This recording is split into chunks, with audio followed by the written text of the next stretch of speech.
just roughly 1,800 square feet here, and we've got 3 10 by 10 grow tents, and we can easily produce up to 100 pounds of mushrooms a week. This one's got another mushroom growing out of the tip. It's very hearty and meaty, so you can almost do like a pulled pork. So mushrooms soak up sun rays the same way we do, synthesize sunshine into vitamin D. It's naturally grown, it's been around for thousands of years, and Western society is just now catching up. Folks are waking up to the benefits of mushrooms as alternative medicine, compounds that are not found anywhere else in nature. It's basically the mycelium creating its own vaccine. You don't have to synthesize it. You don't have to get it from a pharmacy. And then the fact that these mushrooms have been in use for thousands of years, that's another thing that's smacks them up across the head. Oh, what? I'm just hearing about this now? Growing mushrooms, you're just a glorified janitor. High-tech mop apparatus. Along with being a mushroom cultivator, you gotta be a plumber, you gotta be an electrician. It's not as sexy as it looks on the outside. There's a process you follow, and it is just repeat, repeat, repeat. I am Todd Rayburn, and I am the head grower of all of our mushrooms. So I make sure that everything that we grow grows, and grows with good yields, and that we keep everything healthy and happy. The thing with mushrooms is they breathe O2 and exhale CO2 just like we do. It's something as a mushroom farmer you're always cognizant of, is how high is the CO2 parts per million in your grow. We are constantly venting this room as well as venting the tents. That's particularly where we want to watch it, because if the CO2 is above 1,000 parts per million, then that starts to degrade your overall quality of the mushroom that you're going to grow. Even in their incubation stage, are also still breathing, producing CO2. So daily we come in, we have a little handheld CO2 meter, and we check the CO2 to see where we're at. And because in the room here, we want to stay between 600 to 800 parts per million, because then we know in the tent that it's probably 100 to 200 more, so under our 1,000 parts per million threshold. We've got 3 10 by 10 grow tents, and we can easily produce up to 100 pounds of mushrooms a week. That is the appealing part. You don't need a whole lot of space. You can grow up versus out, and you can just continue to have week over week crops. You don't really have a season. Your season is every day of the week. That makes it pretty appealing from a commodity standpoint. You don't really have an off season. You can continue to produce week over week crops and get your product out. This tent here is for cordyceps, so it's a dark tent. So for the first 5 to 10 days after you inoculate your cordyceps substrate, you need to put it into a dark tent so it sees zero sunlight for the first 5 to 10 days. And then this here is the actual cordyceps tent. So this is where we are actually fruiting the cordyceps. We're trying to do 100% bag grow. We grow on brown rice, and we do a nutrient broth for them as well, because they are a little bit different than our fast fruiting ones, the mixture. So they have a unique mixture compared to everything else that we grow. So here, this is our slow fruiter tent. So in here we do our turkey tail and our reishi. So these guys take about 1 to 2 months to fruit completely. They get their own tent, and plus they have their own unique humidity requirements. They like a little bit lower humidity, around 80%, versus our wetter tent, which is 90%. And our last tent, this is our fast fruiting tent. This is where we grow our shiitakes, lion's mane, and we do blue oysters in here. So these guys, being fast fruiters, once you inoculate them, they will colonize within a couple of weeks, and then they go right in the tent, and within 5 to 10 days, they'll usually begin to have some fruits. Especially the shiitakes, once you pop those guys in there, they're in 5 to 7 days, you have mushrooms. If you think of a traditional garden, you have seeds, right? You plant your seeds and you water, and then 2 to 4 to 6 weeks later, up come your plant. Well, with mushrooms, it's called grain spawn, and that is our seed. That spawn becomes what we seed all of our substrate blocks with to actually begin the grow process of the mushrooms. This is the incubation area. So once you inoculate these guys with your grain spawn, they sit in incubation area, and they actually colonize to the point where they get ready to be put into the fruiting chamber. And these guys are shiitakes. So these guys are actually ready. They've gone through the 3 stages. This is like the middle stage here. They're probably about 2 to 3 weeks away to come to fully being here in the full brine stage. So that brine is that brown stuff that you see on them. And once they get to this stage, they're ready to be fruiting. And you can even kind of see here where some of it's already actually, you got what we call pins, which are the mini mushrooms that are beginning to, at the primordial stage, will actually grow into full-blown mushrooms. And we'll put these in today, actually. Over here, we keep all of our supplies for grow. We've got our oak hardwood pellets are here. We've got our non-GMO soy hull which is the nitrogen base that we use for the mushroom. So it's a 50-50 mixture essentially. And then this big bad boy right here is what we use to mix our substrate, a good old-fashioned cement mixer. And this one here, this is wheat bran. So the shiitakes, they really like the wheat bran. So we add that mixture in for our shiitake mix. You know, you are growing, you know, a fungi, and you want to make sure that's the only one that is growing. We have a variety of different ways that we do that. So the first and foremost is cleanliness. So we have what are called sterile procedures. So when we come in every day, we have a certain amount of processes that we follow. So we wipe everything down before we even use it. So we've got our steel tables. First you wipe those down, you typically with bleach water before you start. Then you do your process, and as you go, you wipe it down, and then when you finish, you clean everything up. And same thing with our grow tent. So we usually harvest twice a week, so after each harvest, we clean. The substrate can fall off, that can become contaminant, and you being in there is, you know, we cover our hands, we cover our feet, and we try and keep our speaking down to a minimum because our mouths are some of the dirtiest places on the planet. Once we've been in there, we've been harvesting and breaking things loose and things fall off, we wipe everything down, sweep out the whole thing, and make sure everything's nice and clean for the remainder of the time, remainder of the week. So in here we have our sterilizers. So once we make all those oak hardwood soy hull combo blocks that you saw that the mushrooms had already previously colonized, first they actually have to be sterilized. It takes it to about 210 degrees for 14 hours. They go through their cycle. This one's at the end. So then tomorrow, this guy will be cooled off enough, and we'll roll it into our lab, and we'll inoculate the blocks, the sterilized blocks, with essentially mushroom seed. This is our transfer lab. So most mushroom growers have two labs. A lab where we do all of our genetic work, and a lab where we actually inoculate the blocks that we just sterilize through the atmospheric sterilizer. And we do it in front of what's called a laminar flow hood. So what this guy does, it pushes air through a HEPA filter and creates a sterile environment. So when we're putting in our fungi into our substrate, that's the only fungus that grows on our substrate. So pretty important piece of equipment for any kind of mushroom grower. Everybody's got these bad boys. This is what makes it so that only our fungus grows. This is our processing area for our supplements. This is one of the big parts that Nick does for the company. I'll have Nick take you through what he does up here. My name's Nick. I do a lot of the processing here at Tribe. I take the mushrooms that Todd has harvested, we break them down, we turn them into capsules, tinctures, powders. We grind up the mushrooms, we soak them in ethanol, alcohol, and we're extracting the medicinal compounds from the mushrooms, and they're depositing into this solution. There's a different mushroom for everything, so some mushrooms are really good for performance enhancement, some mushrooms are really good for cognitive enhancement, some mushrooms are really good for immune enhancement, and we also take the lion's mane powder, which is really, doesn't have as much chitin or thick cell wall, and so we'll powder up the lion's mane, and then we'll take it over here. We pour the mushroom powder, the dried mushroom powder, and then we press them, and that seals them into capsules. Our goal is nothing goes to waste. So everything that we don't sell fresh at the market, we then either powder and dry, or, you know, especially with, so like Nick was saying, so like the reishi and the turkey tail, those are very difficult to digest without putting them through some sort of process. So they go through the steeping process to be broken down so that they actually are bio-ready and available versus, you know, trying to, something you can't digest will just go right through you. So that's our goal, is to kind of complete the loop, that we don't actually throw anything away. So anything that we don't sell fresh, we break down and put into one of our supplement lines. I was an IT consultant for 20 plus years, and I was looking for something else. My post in my career, I want to continue to do this till retirement, if you will. And something I had, you know, some more esoteric attachment to. Pandemic hit, and Nick, my business partner, me and some friends of ours, we rented Fantastic Fungi, like right when it came out. So we all watched it, and I'm like, let's do this. Like, I want to be part of this movement. Like, it was like kind of an aha moment. You know, Paul Steinman sold us, essentially, is what happened.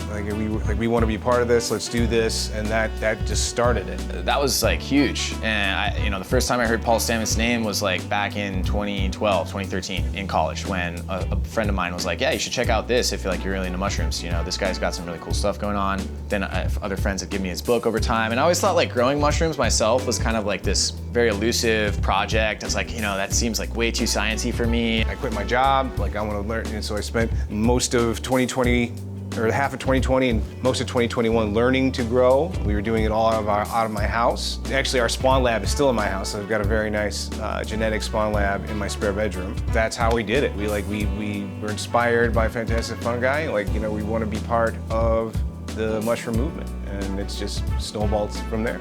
Here we are now, like 4 or 5 years later, from meeting Todd, you know, and getting together and like really saying, okay, and just answering that question every day. Like, this is what we're gonna do. This is how we're gonna plan out the season and the years. It is fun and it's very rewarding. The harvest is called a flush. So with the shiitake blocks, they just do one. So now that they're ready, they've all fruited, we're gonna take them out. You know, when you're going into the tents, 2 things. We always wear gloves and we always cover our feet, because you want to keep your chamber as pristine as possible, your fruiting chamber. With our tents, we try and create positive pressure. So you see it's kind of like a balloon. So that way, only the fresh air that we have filtered is coming in, and nothing else is, you know, none of the outside air is pressing in and getting into the tent. So anyway, try and keep yourself, you know, your hands and your feet as clean as possible when we're going in to do our harvest. So this is isophoric alcohol, 70%. So we give it a quick spray. Humidity is also key. So this tent being with the shiitakes, oysters, and lion's mane requires a high humidity level above 90%. And same thing with the air. We also, with the water, we have a fancy RO system. So only RO water goes into our humidifier that's in the tent.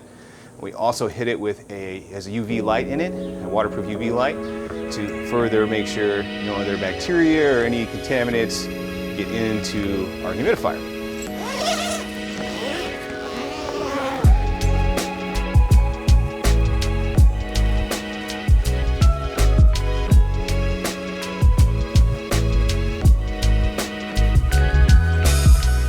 This is a pretty small run too.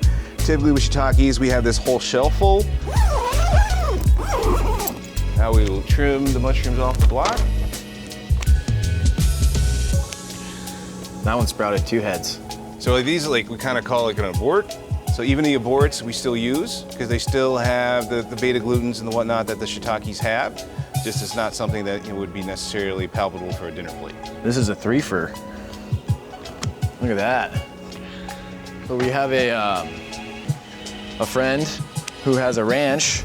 He takes these spent mushroom blocks that we can no longer use, and he composts them. He lets his chickens run through them. He puts it back into his native soil, and he grows food out of it. So truly is a no waste process. There's still life in here. There's carbon, nitrogen, different kinds of nutrients, and fungal material, which also stimulates soil. And they're the gift that keeps on giving. So these are the drying racks that we use. So we air dry, sun dry all of our mushrooms that we'll powder and turn into supplements. So all those aborts and things like that, we'll put them on our rack, set them outside, and let them dry. You need to dry them first so that it essentially cures them, number one, and it concentrates it. So most mushrooms are anywhere between 75% and 85% water, kind of like us actually, again, with the breathing and with their water content. So we'll dry them all out, which essentially concentrates all of the bioready available chemicals that are in them, and then also helps with the long-term storage process. My favorite part is, for me, being in the day-to-day of the growing, it's almost alien with the way they look, and to do that day to day, and to watch that happen and being the fulcrum that started that, it's pretty fun. A lot of our business is face-to-face. That is very reassuring when you have a business where you're having to do the same thing over and over again. So it's like, why am I doing this? It's like, oh, because these people are getting benefit from it. Yeah. Got my A1C and oh, nice. No, I love your tried 5. Just a tablespoon? Yeah, a tablespoon at a time. And you said there's 40 servings in here? Yep. Okay. This is what it looks like when it's cooked. No, it's so amazing. Nice to meet you. Nice to meet you. And they're so far removed from the mushroom world, they have no idea what goes on behind the scenes. And it's really validating and comforting to know that people are getting benefit from mushrooms, and they're learning more about mushrooms, and they're questioning more about their own healthcare, or seeking out alternative medicine, not going with the status quo. Here we got some nice big fruits ready for harvest. So you simply just lift up and it comes right off perfectly. We'll harvest all at the same time.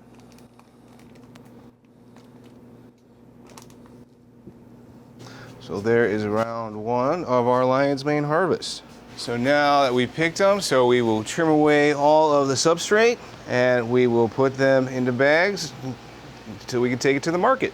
So the thing with mushroom cultivation, you'll be seeing us do this all the time, where we're either spraying our hands or spraying the table. Cleanliness is key. So you have these things called sterile procedures, meaning so you keep everything as clean as possible so that there are no other fungi invade your ideal fungus environment that you're creating for the mushrooms that you want to grow. So to do that, we do two things. We use bleach water and then the isophoric 70% alcohol that you saw me spray my hands with earlier.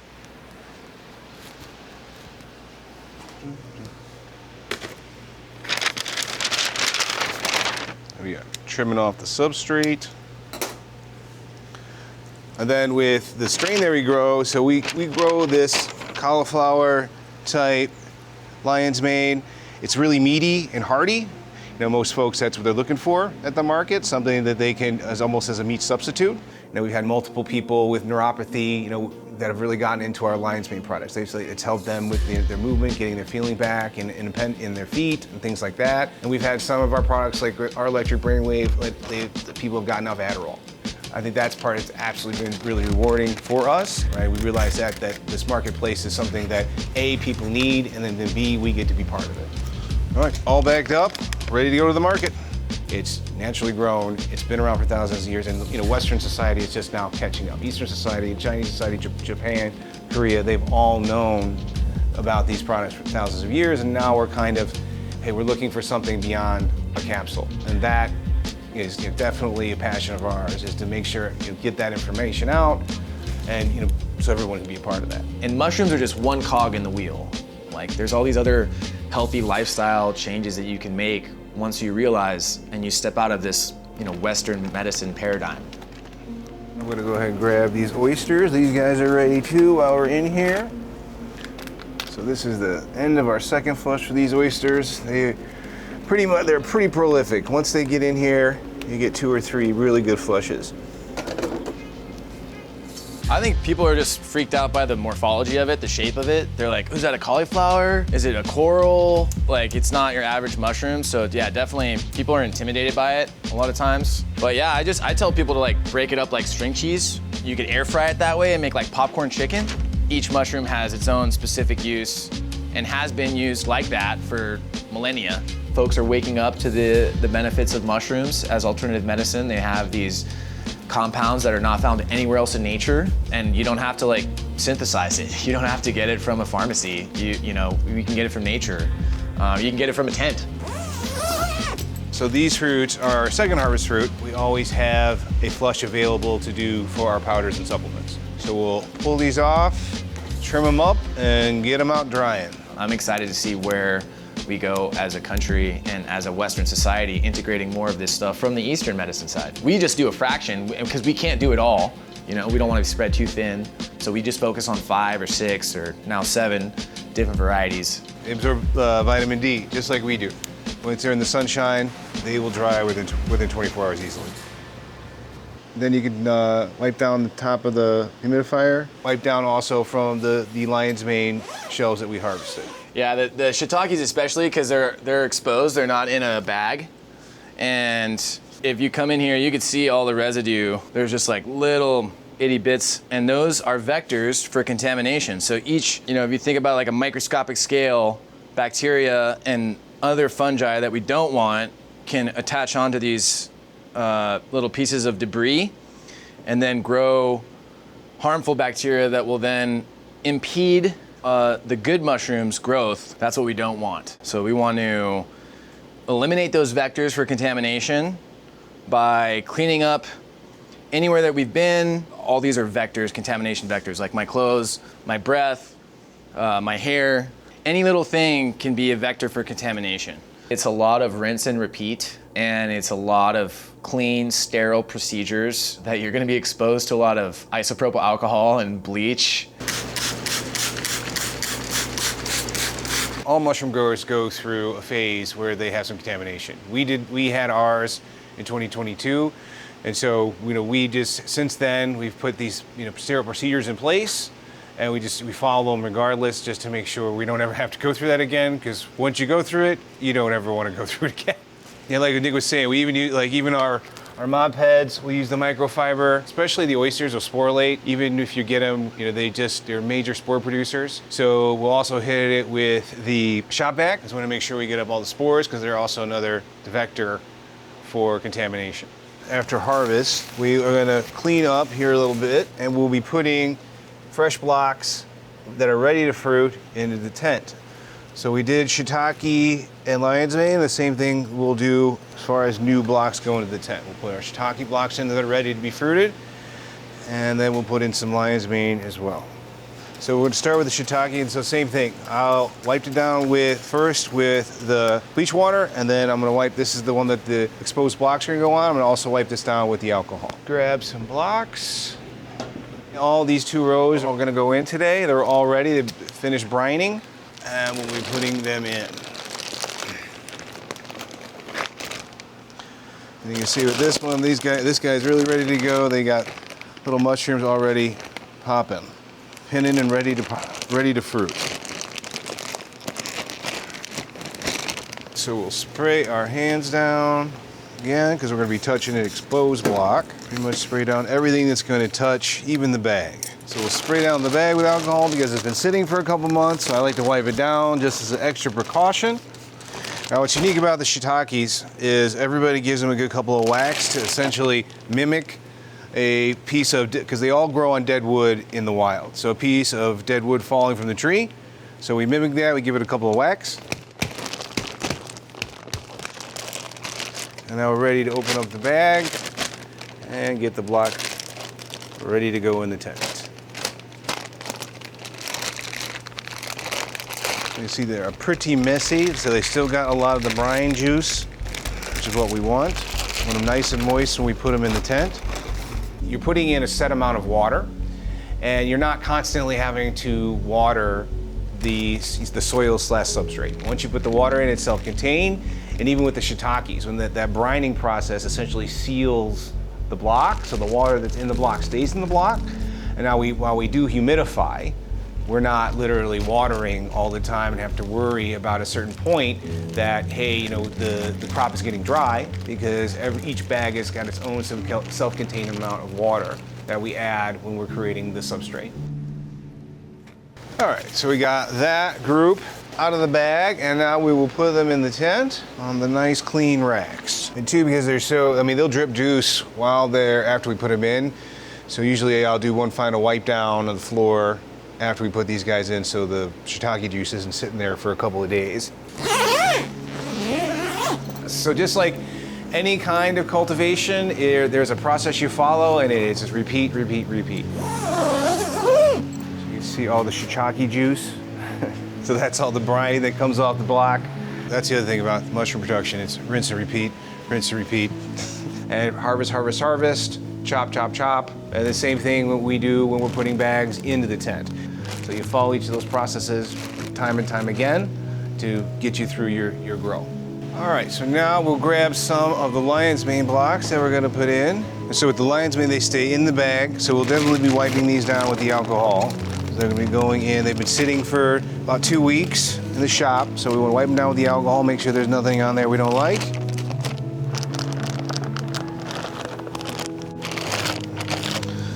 We've cleared off the top. We'll close it back up. Simply just roll it nice and tight. And then we'll make a cut in the front for our fruit to grow out of.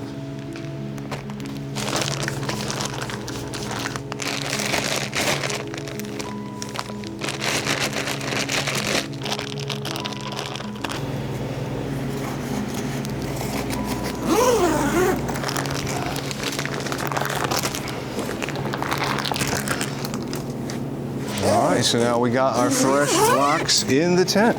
This is our Tribe 5 tincture. 5 different mushrooms in here. Turkey tail, reishi, big immune boosters. Then we got cordyceps, big for oxygenation, performance. We got lion's mane in here, really good for the brain. And then we got shiitake to round it out, also really good for the immune system, blood sugar, overall immunity. So this is an alcohol extract. This is the first press, which is the alcohol base. I'm gonna screw this guy down, make sure it's all lined up.